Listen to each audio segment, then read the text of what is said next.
Les leaks de la Switch 2 sont là. Je vous mets la première vidéo de prise en main de la Nintendo Switch 2. Ça ressemble beaucoup à la Switch 1. Ouais. On retire le Joy-Con de manière magnétique. Ici, il n'y a plus de graille de glissement, c'est des magnets. Ouais. On voit que du coup, il y a une espèce d'épaisseur qui a été faite sur le rail à l'époque pour avoir des vrais boutons en gâchette.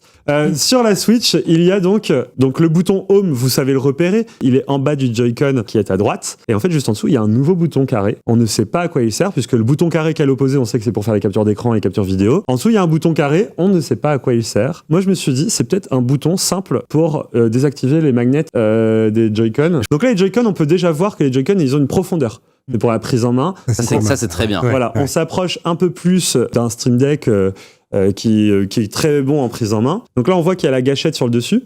Et si on regarde sur le côté de la gâchette, il y a un autre bouton, un petit bouton.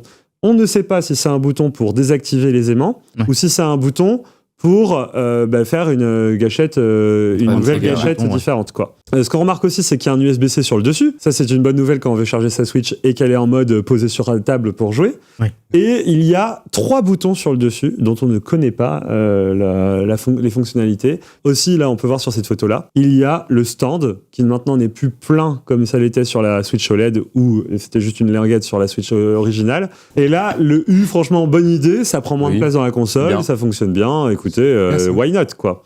Et la Switch, surtout, alors j'ai une image comparative où on la voit face à une autre Switch, voilà. La Switch 2 est en haut, la Switch OLED, qui est déjà pas mal grande, elle est en dessous. Alors la Switch 2, on pense qu'elle va faire la taille d'un gros Stream Deck. Ouais, c'est gros. Donc moi, je trouve ça un peu gros perso. Ça va pas dans les mains de tout le monde. On reviendrait à un écran LCD.